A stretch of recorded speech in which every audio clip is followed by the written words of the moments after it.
Hi guys, welcome back to In Her Prime. I'm Elise. And I'm Dom. Today on the podcast, we're joined by Alessia, a woman who rebuilt her life in her 30s after getting divorced at 31, living alone for the first time, turning to therapy, and walking away from a decade-long corporate career. She found movement, confidence, purpose, and a new kind of love. Her story is proof that starting over is not falling behind. It is just finding a new version of yourself. Wow, I love that intro. That's like the best intro ever. Welcome to the podcast. Thank you for having me. I'm really excited to be here. How are you? I'm good. How's your day been? Good. Busy? Yes, busy. Yeah. This time of year is like very busy.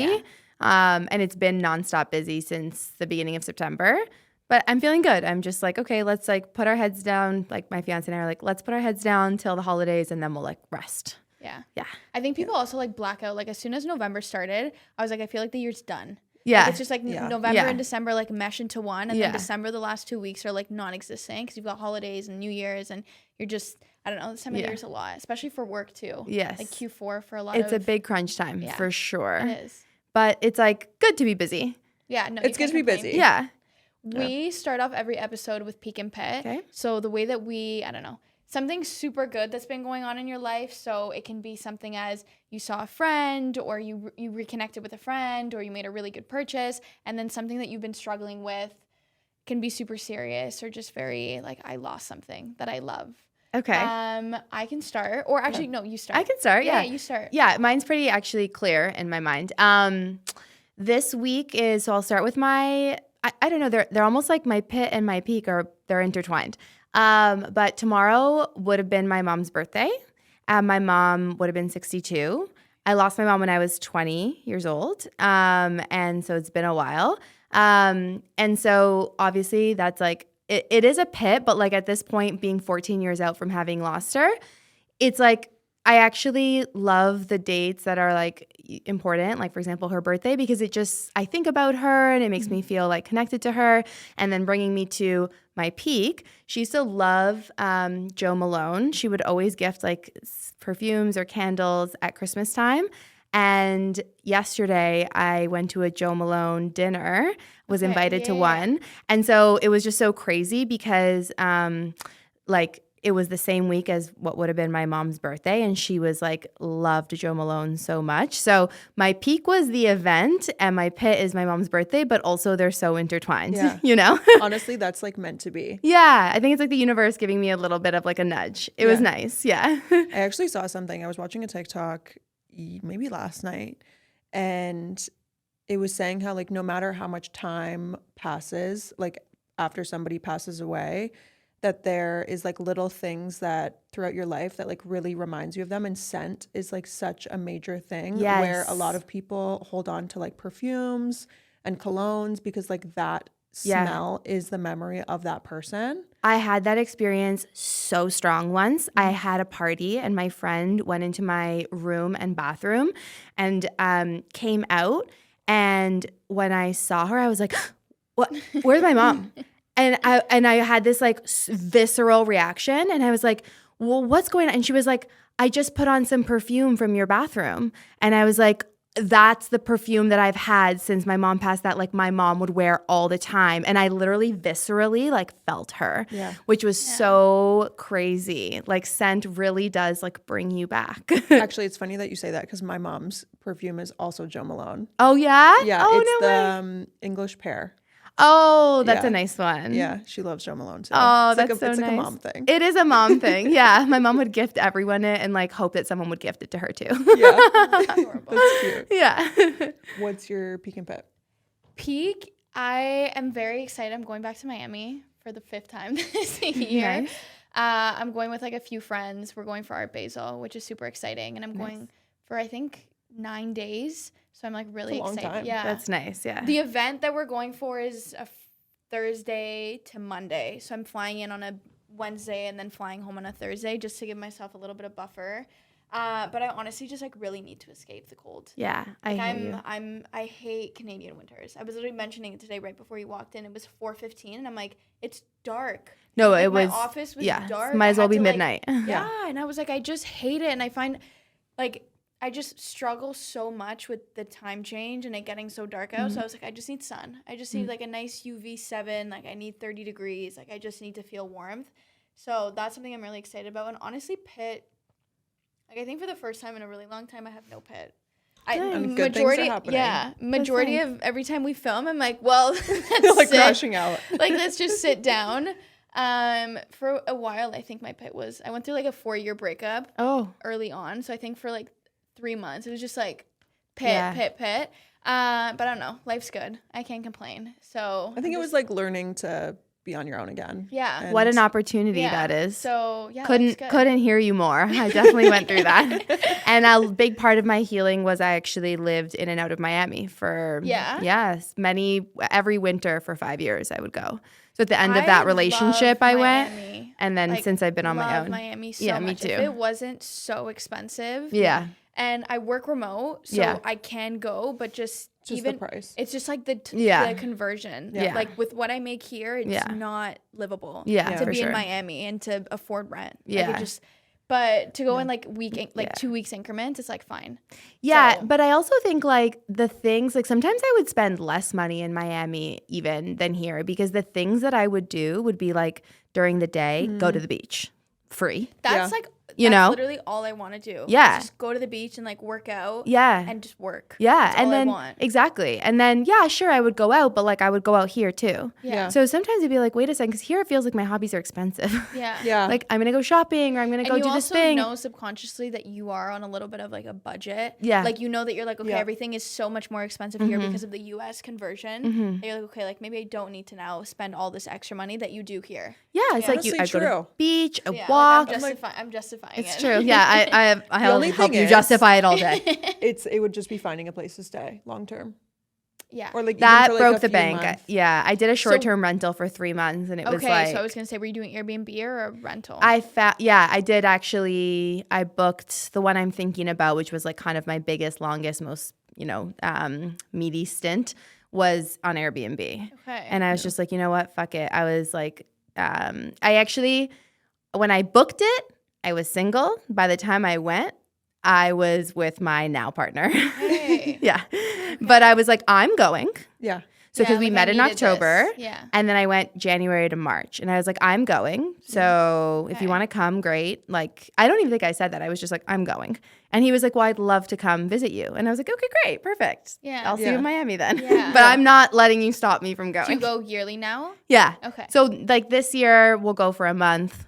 It's not as long as before. We just have like our life and like things we're doing. We're like, there's a lot happening, getting married, like all these things.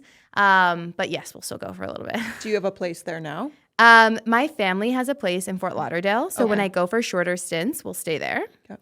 But when I went and would do these like 3 months, South Beach and Sunset Harbor. Yeah. In the Flamingo Towers. Yeah. So perfect, like walking distance from the beach. Yeah. But kind of like on the other side, people more live there. There was all these like wellness studios nearby. There was like a pool and it was like right on the water, but not beachside, other side of South Beach. So yeah, it was so nice. Yeah. Like, I love Miami so much. Like, I love it. I love it. Anyways, babe, your turn. Peak and pet. Peak is I love berries. Like I just feel like I used to be able to motivate myself a lot in the gym, just like with weights and stuff. And then I don't know, like life just got me down and I'm like, I need someone else to motivate me. It's so hard to do it yourself. So then I fell in love with berries. And now I'm doing like a partnership with them for their holiday sale. And I'm like, okay, yeah. This is good. This is good. That's amazing. But my pit is honestly like I've always struggled in the wintertime with, I don't want to call it seasonal depression because it's like I feel like people take that really intensely, but like a rut, like a winter rut every year. And I missed it last year because we had like just started House of Movement and we were so busy and we were on a high. Last year? Yeah, well, no, it hit me in March and I had to go away in March, but I don't know, it hit me like as soon as daylight savings started and I just have not been able to kick it and I need to go away. I need to get out of here. Time to book a So, trip. It's time to book a trip. Yeah. So I'm going away in January Nice. Where are you going? to Brazil. Oh, great. Amazing. So I'm like, okay, yeah. a little longer Yeah. and then we'll go away.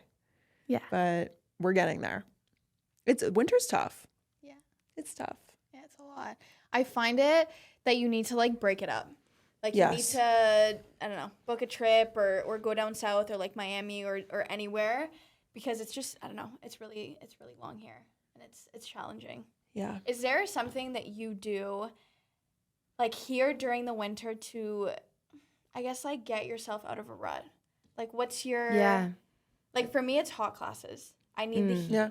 I find Like, a good workout really for me, it For helps. sure. But, But like, but that's like a non-negotiable. Yeah. Non-negotiable, Yeah. but specifically heat. Like I need Yeah. that. I need that sweat. Like, Yeah. that's what I do 5 days a week. Is I'll take Mm. like 5 hot classes like religiously. Love Yeah, that. Dom's really into it. I love Yeah, that. like I like I- a hot glass like once or twice a week, not 5, but I Yeah. do like that. I find that the more in love with my life that I am, the less I feel the need to escape for winter. Okay. I still love to escape, but I don't feel the like, ooh, like that need. Like I Yeah. hate everything here. I need to Yes. go away and I f- decompress. Yes, I felt that the most when I was in the last year of my 12-year relationship that I ended. We were together 12 years, married for 4. And I felt it the most like I need to get the fuck out of here because of the winter, winter is what I thought.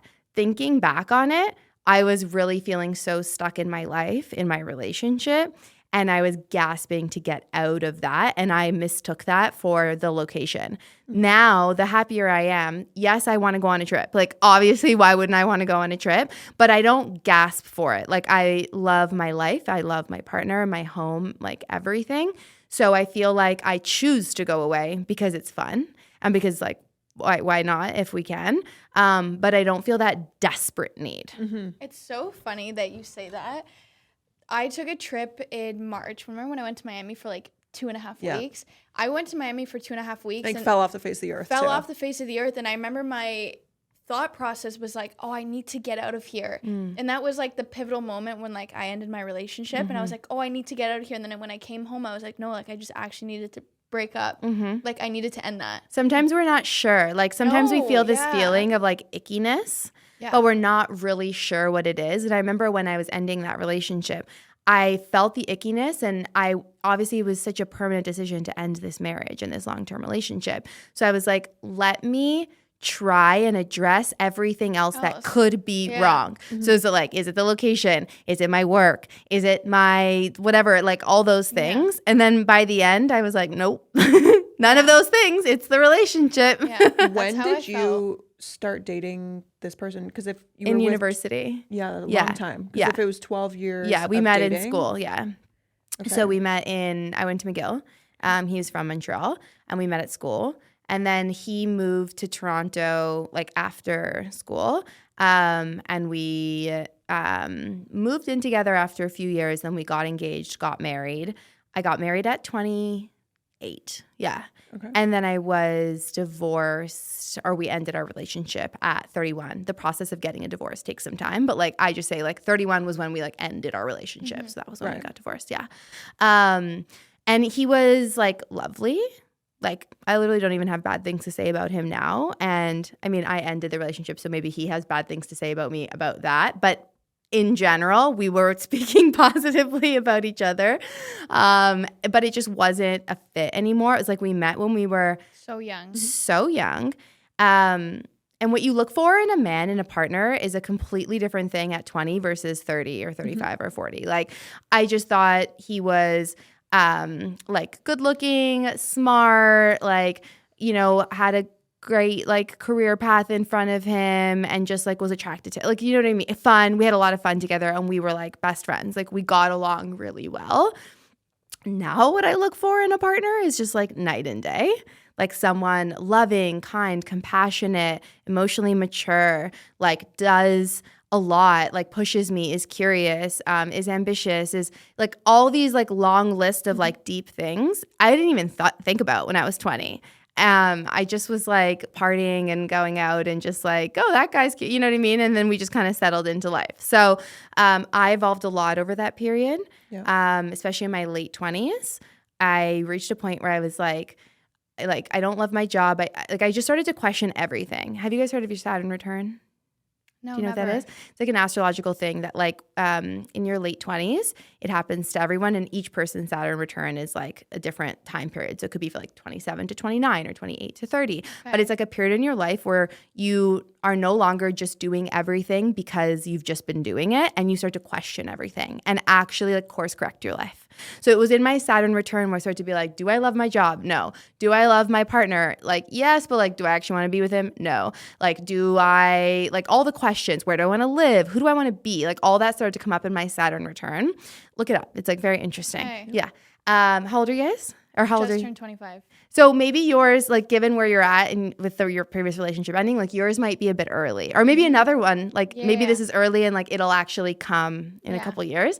But anyways, I started to question all these things, and I started to be like, I don't think this is the relationship for me. And it was very, very hard. There's so much like shame and guilt and like all these things, these feelings, and like embarrassment. You say vows. I'm sure you got like the. Oh, like, 100%. Not even from other people. Like you feel that. Yeah, you feel Did that. you feel that maybe when you were getting married? No. Like you didn't? No, because when I got married was before all of this. It was before I started questioning everything. You never had like a moment No. where you were like, did I make the right decision? No, I'm proud of myself for that. I'm proud of myself that when I got married, I felt like, yes, this is it.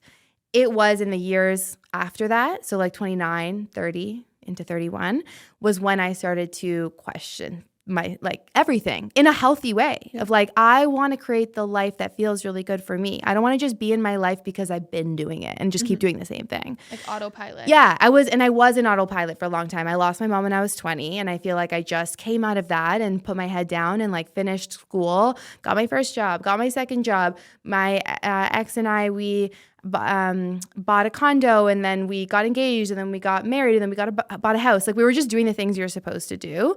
And then there was that time where I started to be like, wait. Like this is not it for me. Yeah. And things started to change. And that was really hard because he was really blindsided. Like he thought things were great. Yeah, I was just going to say, how do you vocalize, or like how did you open Yeah. that can of worms to have the conversation where like someone is thinking like they're going to bed at night being like everything's great and my wife is happy and our life is amazing and it's so fruitful, to then you being like, hey, I'm actually second guessing so many different aspects of my life. Like we need to sit and have a conversation. Well, also like even the things, you know, that you were thinking, being like, actually, this is not making me happy.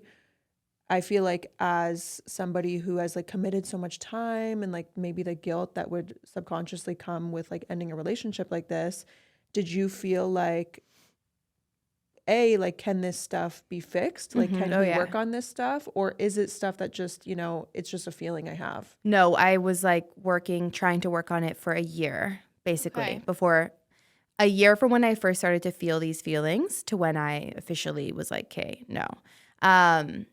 And the thing is, like, you can't change someone. Like, you can't have someone become something that they're not.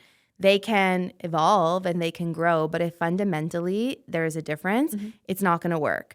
And I remember he didn't have the depth for me. Like, I remember feeling like, you know, that saying, like, people can only meet you as deeply as they've met themselves. I remember feeling like this person has not met themselves. Like they're so surface. And I feel I'm just getting so much deeper in myself. And I was like doing all these mushroom ceremonies and like doing whatever. I was just like really like intensive therapy, like going deep. And that is like what I've realized is a top priority for me. Like I need a partner who is going deep with me. We can have deep conversations. Every question I asked him, he'd be like, I don't know. And like I'd be like, give me something here, you know? This might be so random, but have you tried ayahuasca? No, but I've done psilocybin journeys. Okay. So ayahuasca is like more of a body journey where you really feel it in your body, and psilocybin is more in the mind, but it's like similar like ceremonial settings. So I've done many. And I started doing them. Okay, well, we might as well go deep. I like to go deep, so let's just go deep. I did my first psilocybin journey when I was starting to feel like I wanted to leave my ex. And what I kept seeing in that journey, this is crazy. What I kept seeing in that journey was my future daughter, who I've seen in every journey. Like I've met her, like I know her name, I know what she looks like, all of that, which might sound crazy to some people, like whatever. I would see her and I would feel her, and then I would stay with my ex in the journey and she would die. Okay? And then this was this loop like this, like over and over and over and over again. I would see her again, and then I would find her in the closet of our home dead, like over and over. And I was crying the whole time. And it was like so clear to me that it was like, if I stay with this man, I'm not going to have the daughter that is like meant for me. Like she's not going to come from the two of us. Mm-hmm. So that first one happened, and I was like, okay, I came to, and I was like, that was crazy. Like what just happened? I don't even know how like I would go about my day. No, I was like, I think rocked. I would have to like sit and things would have to be brought to me. Yeah. Like, I don't even know if I would be able to like progress. I was rocked to my core. Okay. Yes. So then my ex and I decided to like give it another kind of shot. We're like, let's for the summer not talk about a relationship all the time, and let's just like be. Yeah. Because let's did you share that with him? Did you? No, I did not share that ceremony with him. I don't know. Like, no. I don't know if I would be able to. So then I did another one with him. So him and I stumbled into this one. We booked this Airbnb. Turned out it was a front for like a wellness facility with psilocybin journeys. And I have been actually back there many times. Recommend it. Love it. But so you knew what you were getting yourself into. So we got there and we thought we were like having a nice weekend. And then they're like, so we actually do mushroom journeys here. And I was like, oh, interesting. I just did this one. And they were like, well, do you want to do one with us? And we were like, okay, sure. So him and I did one. And in that one, he was on my left. And I had the whole time I was in the journey, my future daughter, who I saw again, who I see every time, was pulling me by the wrists toward the right, like pulling me. Like during the whole journey was like this away from him. And it was like she was being like, no, like you have to go. Like you have to go. So these were like the signs that couldn't have been any clearer. Okay. But back to your question about how I opened up the conversation, I had gone to Miami for 2 months. And I thought I was. This sounds like Dom. This sounds like. Yeah. I swear to God. No, I'm not joking. Like I feel like I'm talking to like a grown version of Dom. Yeah. You know, it's so crazy. Like I left for Miami, and my ex-boyfriend was like, "Okay, like when you're back, like we're gonna try and make it work." And I was like, me leaving was like the indication. Like I'm letting you know subconsciously in like a weird way that like I'm not ready to have this conversation, but like you gotta go. I'm 1 foot out the door. And it was a relief to leave. Oh my God, I left and like literally like I was like D&D for like 2 weeks, but like I actually needed it. Yeah. To just be like I can't think of home, like I can't think of you. Yeah. Yeah. That's so crazy. That's crazy. That you said that. Yeah. So I basically got back from my 2 months in Miami and was like planning to wait a little bit, and then it just kind of came out that night, and I was just like I actually was straight up like, I'm not happy. I don't feel fulfilled. And he was like, what? Like he was so confused. And I was like, I just don't know. Like, I don't know if this is working. And he was completely devastated and so confused. And it opened up basically another like 8 months of us like trying to figure it out. And so we took a bit of time apart, and then we were like, let's give it another try. And then ultimately in the fall 3 years ago, I actually hit my head, and I've had a series of concussions, but this one wasn't fully a concussion, but it was like I hit my head. And it was like this wake up of like, you have to do something about it, or else you're going to be sick. Like I was sick, you know, from the stress on your body. The stress. Yeah. Yes. I was like lost so much weight. I was like half my size. It's crazy though, but your body is like it knows. A very clear indication. I was in this god awful relationship like maybe like 4 years ago, and my hair was falling out.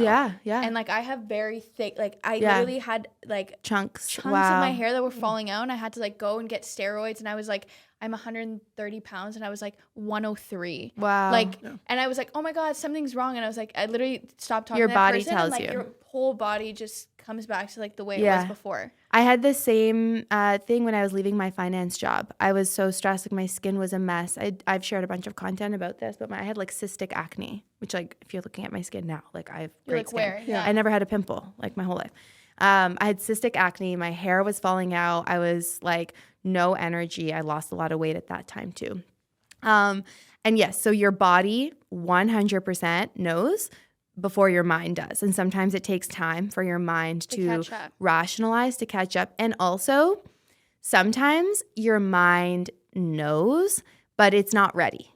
Like it's like, yeah, like that's how I felt for a long time with leaving my finance job and I worked in finance for almost 10 years before this life, and leaving my previous relationship. My mind was like, I was like, I know I have to do this, but like, what day do you choose? Yeah. Like with leaving your job, like, is it this Monday? Is it next Monday? And with the You're trying to, relationship, it was like, line it up. with the relationship, I was like, what fucking random Tuesday am I going to walk out the door? Like that was very hard. And ultimately I walked out the door when I flew to New York. Like I was going to visit one of my best friends, and I was going to a wedding. And I feel I needed that, like, I'm flying now to like do that, or else what day of the week do you choose? Yeah. Very hard. Yeah. It's tough as a whole, because not only have you dedicated so much time into this person that I feel like now knows like the ins and outs of you as a person, but I think like society really puts a lot of pressure. I always say like how even scrolling on social media and viewing other people's like highlight reel relationships is so unrealistic to what a relationship really is. Like I feel like I have been dating my boyfriend for like 2.5 years now, and prior to this, I had never been in like a full like committed relationship. And I always say to Dom, like, a relationship is so different to what I thought it was going to be 2 or 3 years ago. Like I thought it was going to be you're like fully consumed by this person and it's exciting and like, yay, you get to date someone, but it's really not always that. Like a lot of the time it's really just this person in your life that respects you, you respect them, they show up for you, you show up for them, almost like you would to a family member, but sometimes on a deeper level. And it really is just this kind of like a version of what a best friend is, but yeah, like somebody I think that just like is consistently there and that you feel really like, what's the word?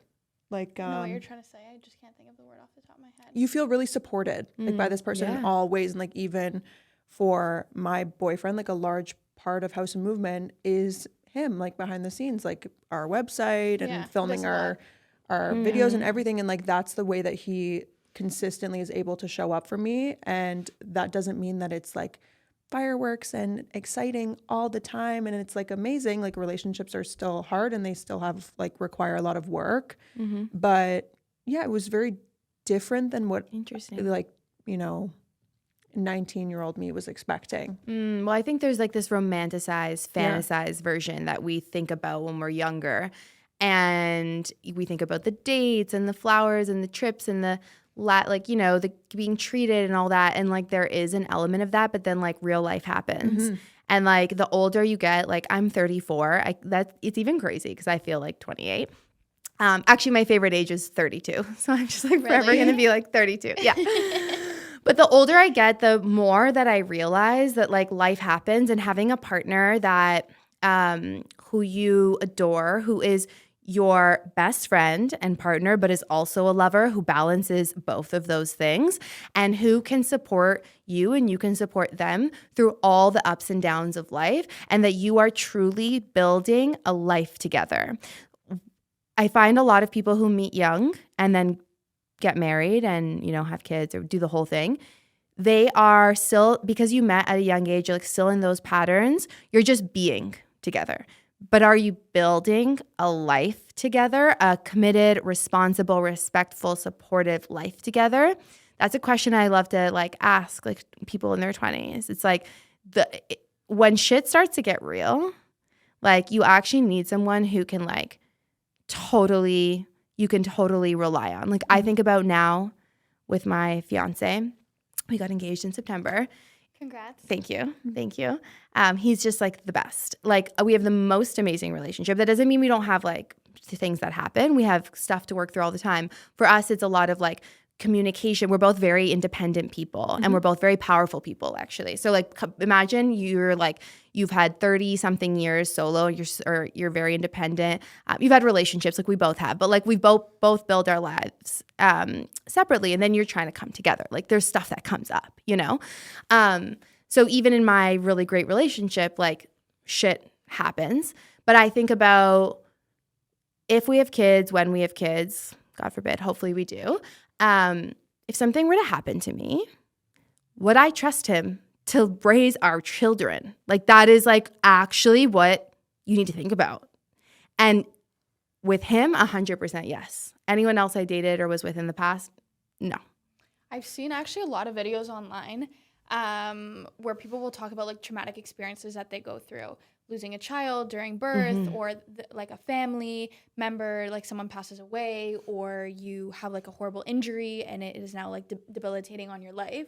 And it's like, it's so important who you marry. Yeah. Like those are the people, like that is who like you the marry sole is person the that is- most yeah. important decision you make Yeah. in your life, period. Yeah. Because it's gonna affect everything else. It's gonna affect your body, like yourself, you know? Every friendship you have, every other relationship, like just whatever, your work, your financials, your happiness, like it will literally touch every area.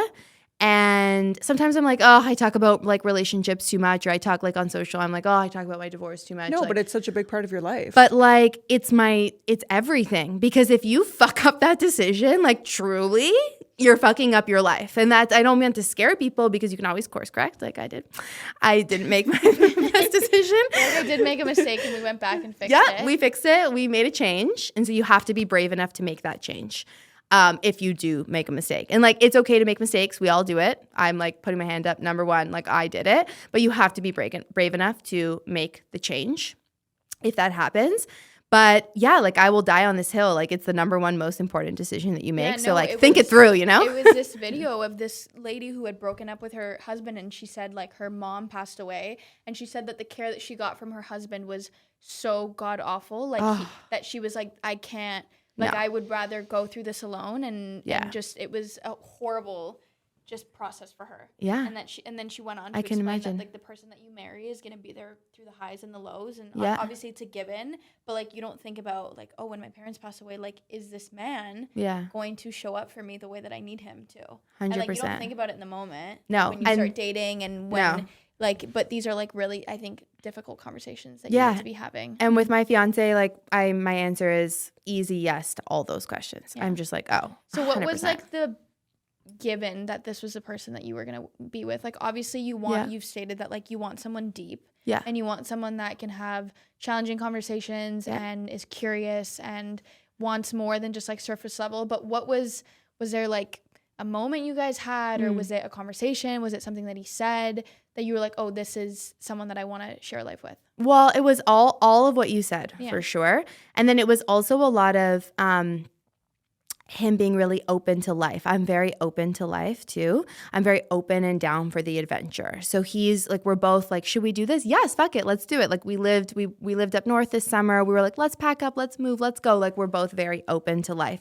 And I think because life changes so much and there's so much growing and evolving, you need to have someone who's open to be on that ride with you, and who's also dedicated to their own personal growth and their own personal involvement just as much as you are. So if that's something that is important to you, and it is for me, I'm always like working on myself and in therapy and whatever, learning, etc. He's doing the same, always, arguably now more than me. Like he's like, I want to step into being the leader of this family and husband and father, and like is like doing all these courses and doing all this therapy. It's very hot. Yeah. It's like, he's like, no, I want to be as best as I can for you. But I think overall, from when I met him, like I went on like a date with him, and I was like, I'm not going on any more dates with people. Like I was like, this is it. Not that I knew he was the one, but I was like, I knew he was important, and I knew I wanted to dedicate my energy and attention to him. And I just felt in my intuition, in my gut, like this person is very important, and I need to see it through. So that was at the beginning. And it's, I think I get asked a lot of times, like, how do you know what to trust in your gut? Like, how do I know if it's my gut or my anxiety, like whatever. You have to slow down your life and create time to feel something Yeah. because everyone's going too fucking fast. They're going a mile a minute. If you're just waking up, going to work, going to work out, making dinner, watching your show, going to bed, and you're not giving yourself even 5 minutes in the day to think and feel, you're not going to have any idea what you want in your life or what you want in a partner. So you have to make that time to feel. And so I, especially at that time when I met him, I was very dedicated to like my mornings and like creating time and space, like journal and all that kind of thing. So I just like really felt that very early. And then as we started to date and get to know each other, there was this like steadiness about him, this like confidence, steadiness, and reliability. And just like, I just trusted him. Mm-hmm. Like I just knew it. I never questioned, like there was never a moment where I was like, am I going to see this man again? Like, no, like I just knew he always planned things. And I just felt this like trust and I just kept following it. Mm-hmm. And then honestly, within 6 months, I was like, this is my man for sure. And like we moved in together and then because I've already had the big wedding and the whole thing, Mm-hmm. I didn't really I was care. gonna ask that. Yeah. Yeah, I was gonna ask like, what are your thoughts on the second one? So the first one was like very much the traditional, like, oh, it wasn't even that traditional because I've always done things a little bit differently. But it was certainly like we had 180 people. It was like at a restaurant location and we did the whole thing. It was in Montreal actually. But the focus was on the party. Mm-hmm. The focus was on like having a good fucking time. And honestly, all my friends will say, you know what? It did last, but that was the best wedding. Yeah. Like all my friends would say that. But this time is so different. I don't care. Destination, yes. Nice. Smaller, intimate, and just like about us and our love and bringing together our community and our people for like having a beautiful experience and like making memories. Yeah. And to be honest, were there moments where I wanted to get engaged in the last couple of years? Yes. Overall, would I say that I kind of just let that go? Yeah.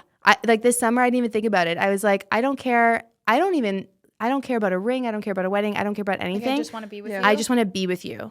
And that told me that I was certain because I wasn't distracted by anything. Yeah. Yeah. I mean, think go. I was going to say, I know we talk about therapy a lot, like myself and Dom. I feel like we've both had our own individual therapy journeys. We have the same therapist. Oh, nice. And I know you talk about Yes, therapy I talk about it a so lot. much Yeah. and how it really not only like guided you, but just like one thing that I learned about being in therapy is it's not until you find the right therapist where you realize how much it can change you in such a positive way. Mm-hmm. And I think when I found this one therapist, probably like a year and a half ago, and I started seeing her consistently, and I haven't seen her in like maybe 6 months at this point because I felt like I finished my journey for now. Mm-hmm. I really look back on the way that I react to situations now, or the way that I carry myself now, or the way that I even just like feel about myself now is night and day difference from honestly like a year ago. Like I feel like I was talking to someone recently who I hadn't seen in maybe like a year, and they were like, you carry yourself like so differently. Like I just feel like you just like, you know, you're just so confident and there's no like, oh, like I don't know what I'm doing or like, oh, like kind of like that where you close yourself off a little bit. And I'm like, it's therapy. Like therapy really transformed the way that I feel, not only about myself, but like the way that I show up in situations. How did it affect you? I love that. And I feel similarly. I feel that therapy didn't solve my problems. It taught me that it gave me tools to learn and understand that I would be okay no matter what. So it taught me how to trust myself. And it sounds a little bit like you, like you gained confidence, you gained trust in yourself. It's like you can't get the answers from anyone other than within yourself, but someone can help you learn that. Like one of my biggest fears was I'm going to be alone leaving my relationship. Like haven't been single as an adult, and I'm just going to be like by myself and not with this person who has been kind of like my rock over the last like many years. And therapy taught me that I'm never by myself. I'm always with myself. And I'm a good time. So like, why would I be scared to be with just me, you know? And so it's like that trust in yourself. And I really dove in. I did individual therapy. I actually did divorce, like group therapy. Like it was people getting a divorce, but also people ending long-term relationships, but group therapy. And that was really helpful because it was sometimes when you're in things, you feel very alone. And then you're in a community setting and you realize like, nah, this is such We're all a, struggling. this is such a universal experience. And you would kind of watch people in the divorce group therapy. You'd be like, you know, day one, they'd be like really having such a hard time. And then by week 8 or 10, they would start to be hopeful and like turn a corner, and you'd be like, okay, well, if they can do it, I can too. And I actually did not 1 but 2 rounds of that. And so, yeah, I feel the biggest thing it taught me is to trust myself and to always make like the brave and expansive choice, not the one based out of fear. Like lean into what kind of scares me, but also kind of excites me. And the choice that is more loving to myself than one that I'm just making because I'm scared, you We know? actually spoke about that in a recent episode on how I feel like we are accustomed to make very fear-based decisions in our lives. And even with like work, like you won't leave the job because you're scared that you won't find a new one. Yeah. Or you won't Yeah. leave the friendship because Yeah, you're I remember scared that, you know, you'll be alone. Yeah. And all these That's things. like society. I think society is in that mindset, like on a whole with all the things. But it's like, but what if you do find a new friend? What if you do find a new job? Like, what if it actually turned out even better than what your best case scenario was? You know, like starting this career, I had no idea. Like, I thought I was going to be teaching fitness classes. Like it wasn't even in my frame of mind of like what this career could be. And now I'm like, I've designed a fashion line with Joe Fresh and it's coming out in January and I'm like going to be in stores across the country. And it's like, now I'm a fashion designer. Like, pardon, what? Like, you know, like shit that isn't even like, but it's like once you walk through one door, then 1,000 more open. And you just don't even know what those thousands are unless you walk through the first door. So therapy, I think, helps you walk through the first door. Then you get a little practice. Then you start to walk through more doors, you know? And I also think therapy is kind of like dating. It's like, it's hard to find the right fit. And it's like, just because the first person or the second person that you meet for therapy isn't a fit, it doesn't mean therapy is not a fit. It means like you just have to find the right person. And so to keep going down that road, to keep meeting people, it's like just because you have one bad date doesn't mean like you don't date. Yeah. You know, it's just not the right person for you. Yeah. Well, I kind of want to pivot a little bit into what it is exactly now that you're doing. Yeah. Obviously, like you were in corporate 10 plus years. You just mentioned that you're designing clothing with Joe Fresh. Like, what was that pipeline? Like, how did that happen? So like, I worked. It's like I've made some hard rights. I worked in finance for almost 10 years. I'm a CPA actually, and I worked at PwC for 3 years and RBC for 5 or 6 years in corporate banking. And then I hated my job and I started just teaching fitness classes on the side just for fun. And then no one would come to my fitness classes unless I started a social, because what do you do when you like go to a new class? You kind of like look up the instructor and you're like, do I vibe with them? So I started my Instagram. And then very quickly after posting for a while, I realized no one cared about the workouts. They cared more about me as a person and my story and the things I had to say. And so that's when I started sharing more than just fitness and wellness. I started sharing about relationships and my divorce and beauty and fashion and my life and my friends and my family and all these things. And so it's been 6 years since I started my Instagram page. I did my finance job at the same time for 2 years. So I've been doing this full time now for 4 years. Now I'm a full-time creator. I have a team. And I am like, I do have an online fitness platform. I have members and things, but mostly what I'm focused on is creating content organically and working with brands. So I have some big like long-term partnerships that are my focus. Joe Fresh is one of them. We've been working together for years and we've actually been designing this collection for 2 years. I'm starting to be a little more loose-lipped about it because it's going live really soon in January. It was like really under like embargo for a while, but now I'm like, okay, whatever. Yeah, now like I've designed it. It's been produced, like production took 10 months. And then we just did the photo shoot in September. And so it's like, it's done. Basically, it's just ready for launch in January. And then I have some other brand partners. I host a lot of events too, which I know you guys do as well. I remember when your TikTok went, I remember commenting the on OG TikTok. Yeah. I remember getting served that and commenting, I do events in the city. And then, you know, it's so funny how like years, like a year, whatever, 2 years later, it comes full circle. But now I'm really stepping into like a different phase of my career where I want to be speaking, I want to be podcasting, I want to be like on stage, like speaking and inspiring women to create their dream life. I feel like that's what I've done, and that's what, from my own personal experience, like I'm good at and know just from being, my therapist calls it having walked through the fire. Like I really, really did. And so now I feel equipped that I can share all this like wisdom with women. With like women in their 20s before they make the mistakes, and then like women after, and then women in their 30s and 40s who are like course correcting the mistakes that they made. And so that's kind of like the future direction. But I'm having a lot of fun doing other things too, like designing this fashion line. It's an activewear athleisure line. There's some like regular items and some activewear. So I'm very excited for that. It's like stunning. At what point, like obviously you hated what you were doing with finance, and then you decided to do the switch, but how did you know? Obviously, like you don't know that it's the right choice to quit something that has a lot of structure. Like I work in corporate, and like there is a lot of structure with it, and you know what you're doing, and you know what your day-to-day looks like, and to freelance and do social media and be online, like where, like explain that process. Like from quitting to just being like, okay, I'm trusting myself 100% to just go full-fledged into being on social media.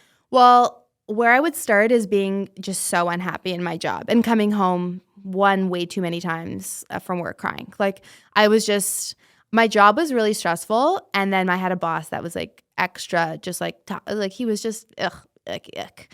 And I came home crying from work like a lot. And I started to feel it in my body. Like we were talking about earlier, like the acne, the hair, the losing weight, all these things.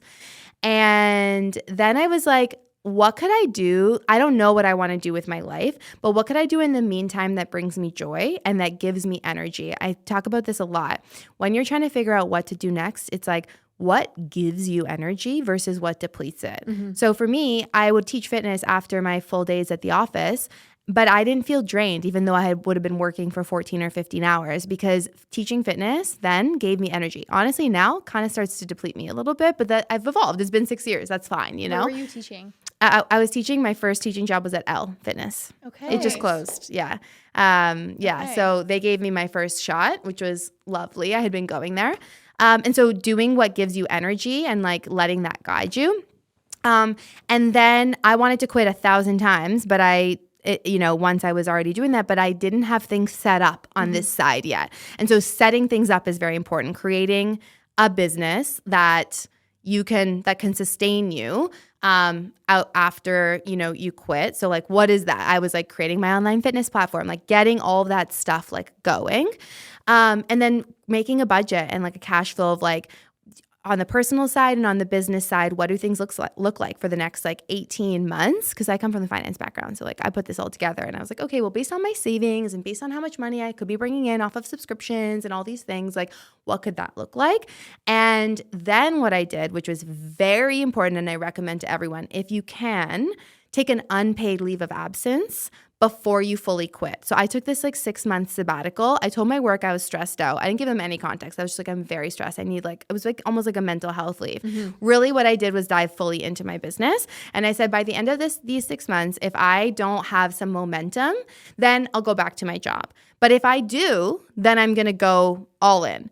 And I found that once I got rid of my other job, even just temporarily, I had 100% of my energy to give in to my creator life. And therefore I started to get 100% out. And I started to have all these brand partnerships, like everything just started to go. Because I think energetically, I was like aligning myself with that. And then, making the decision is extremely hard. It's risky. Like you do have to have some savings, like start saving early, like start saving like, now, like now, like 2 years ago, ideally, but like that's happened. So like now, and then don't make any rash decisions. I always say like make conservative risks. So like take the risk, but like do it conservatively with your savings in your pocket and your unpaid, and your unpaid leave, your sabbatical, and like do all these things. And like, I didn't feel bad about telling them I was stressed and needed to, like, They would have, if every corporate company would fire you in a second if they needed to. So no one needs to give them any loyalty. Like, you can take what you need. And don't feel bad about that. Do it responsibly, but don't feel bad about that. I think people feel bad. They're like, oh, I don't know. I don't want to lie. It's like, no, just don't give them any details and just go do what you need to do. And just do it smart. And then I quit and I've never looked back, like ever, ever, ever. And do I have months where like little work comes in or no work comes in? Yes, but I've been through this now enough times where it's like I know the next month it'll pick up. Like, I've had low points and it's just like, no, you just always have to have your savings and always have to like have that buffer. Honestly, my boyfriend always says that. He's like, Yeah. This is why you have savings at this age. Yeah. He's like, you don't have savings right now to buy a house. Like, it's No. just, it's not what you're doing. Like, you have savings so that if you don't have a client for 4 months, like, you're fine. Yeah, your 20s are for like figuring it out. You do not, this thing where everyone has to like have a home and a wedding and all these things in their 20s. It's like, no. Your 20s are for making mistakes, figuring it out, pivoting. And then your 30s are for building whatever you chose. So like, have that savings bucket to try different things and to get you through those low times so that then when you're my age, you're like, oh, okay, I've tried 20 different things. I know where I want to go and I can build on that now, you know? Yeah. Yeah, I think for a lot of, like, I would say that I want to do social media, but we talk about it a lot on the podcast. Working in corporate or just like having a very stable job gives a lot of people, and I talk about it a lot on my social media, that people just like that security and to know that like bi-weekly, like you're getting this paycheck and whether you like it or not, it's just like you're clocking in hours. But I think you get to a point where it's just so mundane. And I'm assuming you felt that at the end of your career where you're just like, I'm literally doing the same thing over and over again. I'm on autopilot and I just hate it. And I think a lot of people now also want to do social media, but it also takes a lot of... It's a hustle. It's a hustle. Oh, it's the biggest grind of my life. Like, I think people think way bigger grind than before. That's Yeah. what I say. Like, I had this girl message me actually yesterday, asking just for like advice on her social media for her business and stuff. And I was like, just so you know, like, it's going to be a hustle. Yeah. Or like, actually, perfect example. My friend that lives in the UK, she was like, I want to start doing social media. Like, I see you doing it. Like, I want to start doing it. Thinking it is like, no problem. Like, I'm going to start doing it. And I'm like, okay, Try. I'm here for it. Yeah. But like, you got to commit to it. Yeah. And she's like, okay, like, how many times should I be posting? And I'm like, 7 days. Like, Yeah. you don't have a following yet. Yeah. Like, minimum 7 days. I would argue More. twice a day, Twice a 2 to day. 3 times a day for 7 days a week. Yeah. Yeah. On TikTok, Even 4. now, like, even if I feel like I should be doing that. But then I was like, and your hook needs to be good and the text needs to be good and like the edit needs to be good. And like, you got to kind of be on top of it. And she's like, oh, it's a lot. I'm It is like, a it's lot. a lot. It's a full-time job. It's a full-time job, and you have to be resilient because 99% of your shit is not going to like take off. Yeah. So especially in the beginning, like you might get you lucky. post something and you're like, oof. Yeah, and you have to. Like, I thought that was gonna hit. Yeah, and a lot of never the does. yeah, a lot of the times the things that you don't think are gonna hit are what hits. Even literally, okay, I've been doing this now 6 years. Yesterday, I messaged my VP operations, Sari, who you know, and I was like, do you think I should post this video from TikTok to Instagram? I posted it on TikTok. It's kind of more about my old life, which I'm trying not to talk about like as much on my social, but still sometimes when it's relevant, I'm like, do you think I should post it? I wasn't going to. And she was like, yeah, just do it. Who cares? Posted it. That's the video that takes off this week. And I almost didn't post it. Yeah. You know? And even that happened to me in the summer. This one video I posted for a third time in one day on Instagram, which I don't try not to do, usually twice a day. I posted a third and I was like, do I not? 15 million views. And that's just how it goes, where it's like it's a consistency, it's a volume, and you have to be able to be resilient. Where like when it doesn't hit Like, you just 35 times in a row, you just keep going. Yeah. Yeah. It's also like, I mean, I honestly started taking my personal social media like seriously, I would say this summer. Yeah. Is like when I started being like, oh, okay, actually I'm going to do this. Yeah. Like it was when I met Sari, actually. Oh, nice, She nice. like committed me to doing it. Nice. I love that. And it is not only like a grind, but like you have to be okay that like, yeah, I got you know, 4 brand deals in August, and then September I got none. Yeah. And like, you have to be okay with that, Yes, totally. because then October might roll around and you might get 1, but then December you get 4 Yeah. again. Like, Yeah. it's really like ebbs and flows. So you have to budget. You have to budget for that and like Yeah. not spend all your August money in August. Yeah. You know? Or like I did a partnership in March and I didn't get paid until August. Yes. And yeah. like, that's like another thing about social media that I Yeah. feel like people You like don't it's gonna know. come in Yeah. on a bi-weekly basis. Yeah, and I think like you have to be very yourself Mhm. on social, I think, to like do really well. I mean, tell me if you agree or disagree. Like I Yeah, think I agree. like for me, everything that has connected with people. So I was going to say everything that has done well. But those are the same. Like they do well because they connect with people. So Mhm. everything that has connected with people, which is what I try and focus on more than like the numbers, because it is so up and down. Everything that has connected has been me like being like my true self and like sharing what maybe is taboo or what maybe is against the grind. And like you have to be brave to do that. Mhm. That is very hard. Like I think people think, oh, it's easy. I'll just like cry on camera or do this. It's like, no. Like you have to like be willing to say your opinions that are like interesting and that people are going to fight you on and they're not going to agree. And you have to be okay with like standing out in that way. I think at least that's how I look at my like content. Like what am I truly trying to say? Like what is my truth and sharing that? And it's always that the stuff that I say that like is really me and is against the grain is what connects. And that's how I've grown. It's just not easy. Like it's just not easy every day. Like, oh, I have to share myself again, you know, and be vulnerable and be authentic and be myself. Sometimes be funny, sometimes be inspiring, but a lot of the times like really go there. It's just exhausting sometimes, you know? So it's where that resilience comes in of like continuing to do it all day, every day, you know, and working 7 days a week.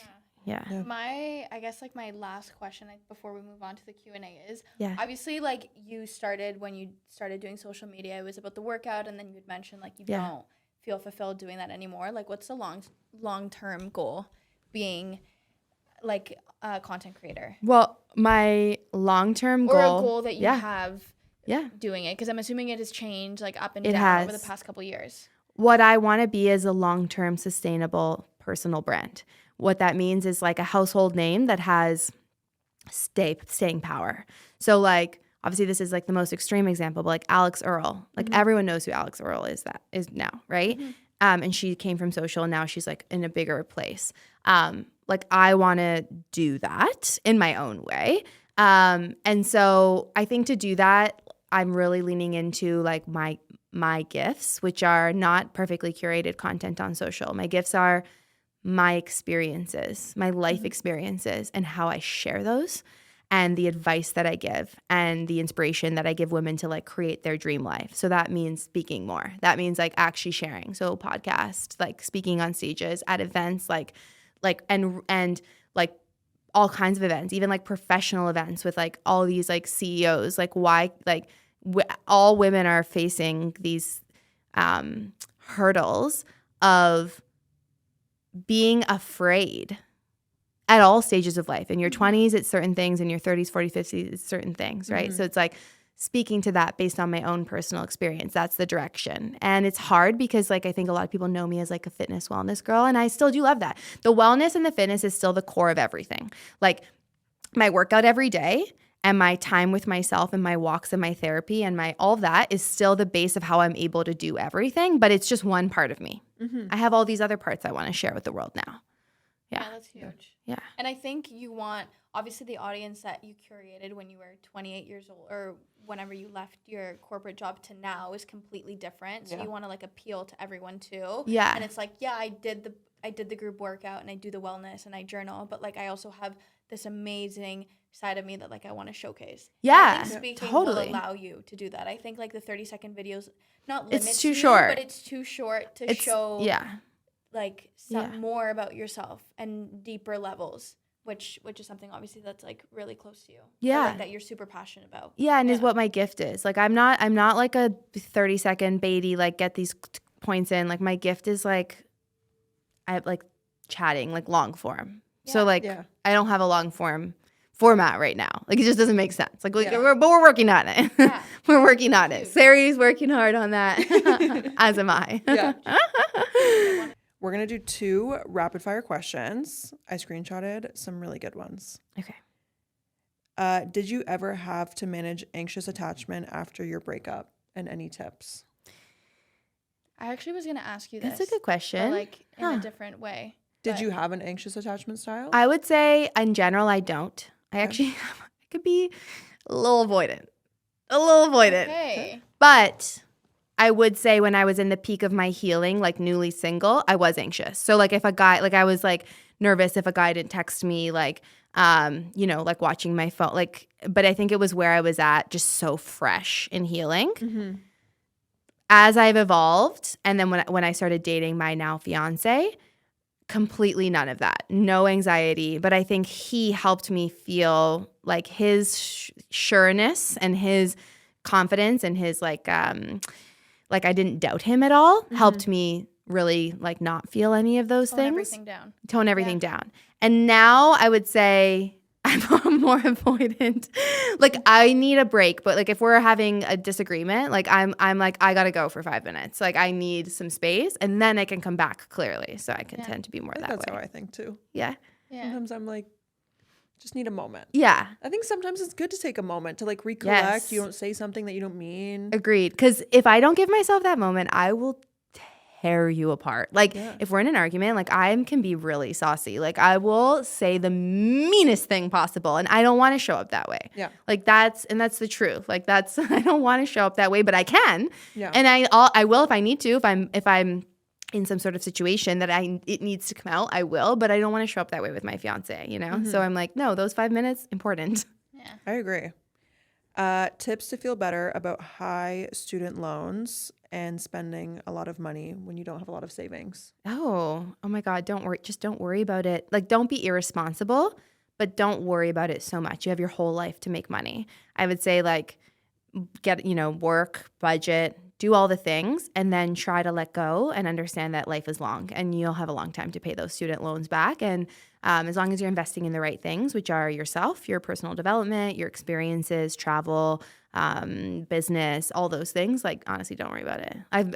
So check out on that White Fox cart. Yeah, no, don't do that. Exit that. Dom, the other day, I was like, oh, I just got this stuff from White Fox because their Black Friday sale. And she's like, don't tell me that. Like, and then goes on the website and like immediately buys like a bunch of tops. Well, listen, sometimes you need it. That's what I'm saying. I'm like, I think like you're going on a trip. Like, Yeah. it's nice. I just did a big order of Monday Swim. Oh, They have 35% off for Black Friday, and every year Black Friday I always buy because it's like so good. Yeah. You must. So like sometimes you got to, but like like if you're in a lot of debt, like spend that 1,000 on You're dead. your debt. You're dead. Or like some course that's gonna like teach you to like build your business to get out of that debt, or some month backpacking in like Europe. self-discover. Like use that self-discovery, yeah. Yeah. Okay, do we have no more? No. Okay, close it. Okay. Okay. Thank you so much for coming Thanks for on having the me. episode. I feel like I love an episode where we could just kind of yap Yeah. and just shoot the shit. Yeah. And I don't know, I think like the life pivots that you have made and like the strength that you have just as women is what we are all about. Even at House of Movement, like we always say our purpose is to like empower women. And I think being able to really like take hold of your life is very empowering. And it takes a lot of strength that not many people can do. I love that you guys are about that, about empowering women. And I'm grateful to have had this platform to talk about it. And I think it is a strength that not everyone has, but it's a strength you can practice, or it's a capability you can practice. It's like a muscle. So it's like when you're like be brave, like and do things on a small scale, and then it can build and build and build, and then you can be creating like a life on a big scale that you love. Where can people find you online? What's your social media? Yeah, at Alessia Sculpt on Instagram, TikTok, everywhere. Okay, love it. Okay, guys. Well, thank you so much for joining us today. I absolutely loved today's conversation. And honestly, you talking about that whole Miami thing, I'm like mirroring lives. Yeah. Like mirroring. Yeah, like, we were meant to meet. No, like just, I don't know, crazy. I love today's episode. Yeah, make sure you follow us, obviously, on House of Movement. Yeah. Yeah. And our personals. Everything will be linked in the bio. And yeah, thank you so much. Thank you. you. Thanks so much for having me. This was fun.